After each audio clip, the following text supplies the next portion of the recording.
सांसद स्वाति मालीवाल की कथित पिटाई के केस में दिल्ली पुलिस ने एक बार फिर से अरविंद केजरीवाल के घर पर जांच शुरू कर दी है। पुलिस की टीम सीएम हाउस के अंदर प्रिंटर और लैपटॉप लेकर पहुंची है। कल सीसीटीवी फुटेज पुलिस ने ली थी। पुलिस सूत्रों के मुताबिक घटना के वक्त का फुटेज नहीं मिला है और पुलिस यह भी कह रही है कि विभव जांच में सहयोग नहीं कर रहा है। हिमांशु मिश्रा का रुख करेंगे, हमारे साथ हमारे संवाददाता जुड़ चुके हैं। हिमांशु, इस वक्त क्या खबर, क्या जानकारी, क्या तस्वीरें सामने निकल कर आ रही हैं? देखिए, यहां पर तकरीबन 40 मिनट तक पुलिस की टीम मौजूद रही सीएम आवास पर। सबसे पहले एडिशनल डीसीपी जो कि लगातार इस केस को फॉलो कर रही हैं, वो पहुंची थी गुरुवार के दिन। उन्होंने ही स्वाति मालीवाल का स्टेटमेंट लिया था, वो यहां पर पहुंची और साथ में सिविल लाइन थाने के एसएचओ। और उसके बाद हमने देखा कि एक प्रिंटर और लैपटॉप जो अपने साथ पुलिस लेकर के आई थी, वो लेकर के पुलिस की टीम अंदर गई। और उसके अलावा एक बॉक्स भी पुलिस लेकर के गई थी। और जब पुलिस लेकर निकली तो हमने देखा कि कुछ इलेक्ट्रॉनिक डिवाइस थे और डीवीआर पुलिस अपने साथ लेकर के गई थी। दरअसल डीवीआर पुलिस को चाहिए थी और हम सुबह से ही कह रहे थे कि पुलिस को डीवीआर मिलने का इंतजार है, क्योंकि जो डाटा यहां से पुलिस जो सीसीटीवी के डंप करके ले गई थी, उसमें से पुलिस का कहना था, जो कल कोर्ट में भी थी, कि जो वाइटल जो इंफॉर्मेशन चाहिए थी, जो फुटेज चाहिए थी, वो हिस्सा ब्लैंक था। इसलिए पुलिस को डीवीआर चाहिए थी। अब पुलिस इस डीवीआर की जांच कराएगी। हो सकता है कि फॉरेंसिक जांच भी पुलिस की टीम कराए।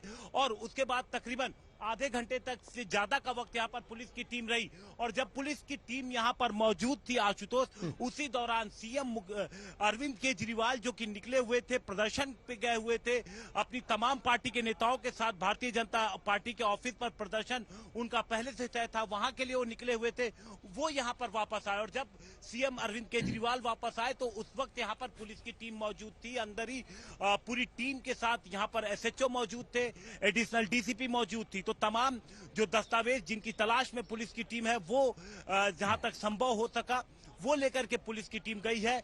दूसरी तरफ विभव से लगातार पूछताछ जारी है।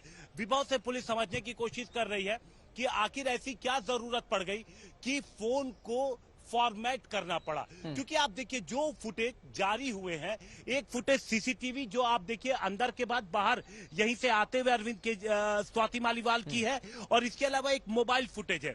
मोबाइल फुटेज में भी 112 पर कॉल की बात हो रही है और बाहर निकलने का तो फुटेज है ही है। यानी कि अगर कुछ हुआ है तो वो इन दोनों फुटेज के पहले हो चुका है। और बात ट्रेसपासिंग की है, पुलिस को उस फुटेज का भी इंतजार है कि जब यहां से इसी गेट से जब वो, या फिर मेन गेट से जब एंट्री की होंगी जब स्वाति मालीवाल, तो क्या उनको किसी ने रोका था, क्या उन्हें अंदर जाने से पहले कहीं उनका रास्ता किसी ने रोका था, जब वो अंदर पहुंची तो ऐसे क्या हालात हो गए कि ऐसी स्थिति बनी। तो पुलिस अब इन सारी कड़ियों को दरअसल जोड़ने की कोशिश कर रही है।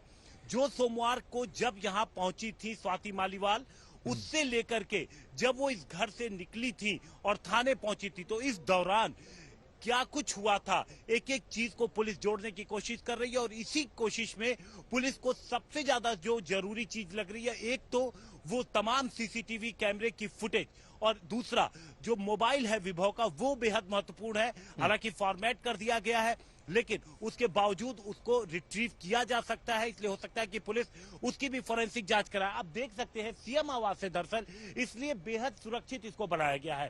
कोई भी ऐसा हिस्सा नहीं है इस घर का। क्या पुलिस जरूरत पड़ने पर विभव को मुंबई भी लेकर जा सकती है, ऐसी खबर मिल रही थी? बिल्कुल बिल्कुल आशुतोष, जरूरत पड़ने पर। दरअसल पुलिस ने जब कल 7 दिनों की रिमांड की मांग की थी, तो दिल्ली पुलिस की तरफ से कोर्ट में साफ कहा गया था कि जो सबसे जरूरी चीज है कि एक तो फोन को फॉर्मेट किया गया। आमतौर पे अगर कोई फोन को फॉर्मेट करता है तो वो अपने फोन का डाटा, क्योंकि बहुत डाटा बेहद जरूरी चीज है, तो ऐसे में डाटा कोई जरूर डंप करता है। तो हो सकता है कि उसने डाटा डंप किया हो, तो ये सारी चीजें वहीं क्लियर होंगी जहां पर उसने फोन को फॉर्मेट किया है। तो बॉम्बे लेकर के जाना है। इसके अलावा क्या कुछ उस दिन हुआ था, और जो कुछ भी हुआ था उसके पीछे का मोटिव क्या है, क्योंकि मोटिव बेहद जरूरी हो। अगर कोई भी मारपीट है या कोई भी अगर क्राइम हुआ है, तो सबसे इंपॉर्टेंट चीज होती है, वो होती है मोटिव। अगर पुलिस को प्रूफ करना है अगर किसी चीज में, तो मोटिव की तलाश में लगातार पुलिस है कि आखिर जो मारपीट हुई उसके पीछे की असल वजह क्या थी। इसलिए पुलिस की टीम इन तमाम सबूतों और सुरागों की तलाश में है। ठीक है, अरविंद केजरीवाल अब प्रदर्शन खत्म कर चुके हैं, कार्यकर्ता वापस जा चुके हैं, और क्या केजरीवाल अभी आवास के अंदर ही मौजूद हैं? जी बिल्कुल आशुतोष, अब से तकरीबन 15 मिनट पहले जब पुलिस की टीम अंदर थी तो 15 मिनट पहले अरविंद केजरीवाल अपने यहीं पर पहुंचे, अपने घर पर वो पहुंचे और उस वक्त पुलिस की टीम मौजूद थी। 11:30 बजे के करीब जब अरविंद केजरीवाल निकले थे तो हम यहीं पर मौजूद थे और उसके बाद तकरीबन 3 घंटे के बाद तस्वीर दिखा रहे हैं हिमांशु, डीवीआर लेकर पुलिस निकल रही है। बिल्कुल ये जो तस्वीर हम दिखा रहे हैं, देखिए आप पुलिस किस तरह से ये तमाम डीवीआर को लेकर एक जगह पर इकट्ठा कर उसको सील करके लेकर जाया जा रहा है। छानबीन होगी या पूछताछ होगी, ये हिमांशु हम तस्वीरें दिखा रहे हैं दर्शकों को। डीवीआर ले जाते हुए पुलिस नजर आ रही है।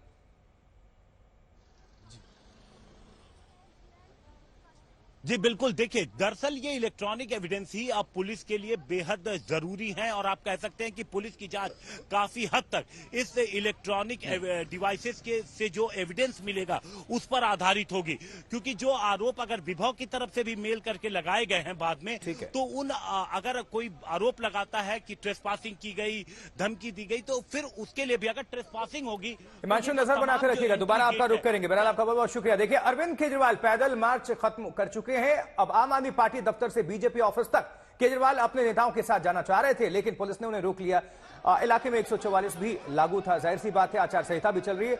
अब देखिए उसके बाद ये विरोध प्रदर्शन खत्म हुआ। अब केजरीवाल ने कहा है कि उनके खिलाफ ऑपरेशन झाड़ू चलाया जा रहा है। 3 तस्वीरें, अरविंद केजरीवाल के घर पुलिस, विवो साथ में नहीं है। बीजेपी मुख्यालय मार्च, गिरफ्तारी देने जा रहे थे अरविंद केजरीवाल अपने नेताओं के साथ।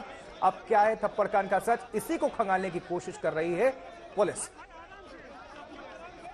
आम आदमी पार्टी बीजेपी के लिए चुनौती बने, बड़ी बने, उसको यहीं पे कुचल देना जरूरी है। उसके लिए उन्होंने ऑपरेशन झाड़ू चालू किया है।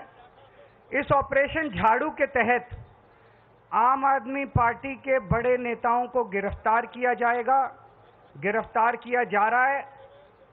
आने वाले समय में आम आदमी पार्टी के बैंक अकाउंट्स को सीज किया जाएगा। ईडी का वकील ऑलरेडी कोर्ट में ये बयान दे चुका है कि चुनाव के तुरंत बाद आम आदमी पार्टी के बैंक अकाउंट सीज किए जाएंगे। ये मैं अपनी मर्जी से नहीं बोल रहा।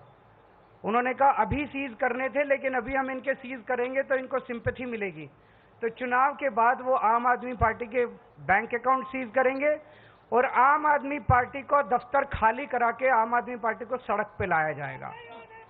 ये तीन प्लान इन्होंने बनाए हैं। दिल्ली के अंदर, पंजाब के अंदर हमने सरकारी स्कूल ठीक करने चालू कर दिए। दिल्ली के अंदर सरकारी स्कूल शानदार कर दिए, गरीब बच्चों को अच्छी शिक्षा मिलने लगी। ये मोदी जी नहीं कर पा रहे, तो उन्होंने तय किया कि इनको रोको, इनको गिरफ्तार कर लो, मनीष सिसोदिया को गिरफ्तार कर लो, केजरीवाल को गिरफ्तार कर लो, इनके स्कूल बंद कर दो। हमने दिल्ली के अंदर, पंजाब के अंदर ढेरों मोहल्ला क्लिनिक खोल दिए, सरकारी अस्पताल ठीक कर दिए, लोगों के लिए फ्री इलाज का इंतजाम कर दिया। मोदी जी नहीं कर पा रहे। इन्होंने कहा केजरीवाल को गिरफ्तार करो, इनके अस्पताल बंद करो, इनके मोहल्ला क्लिनिक बंद करो।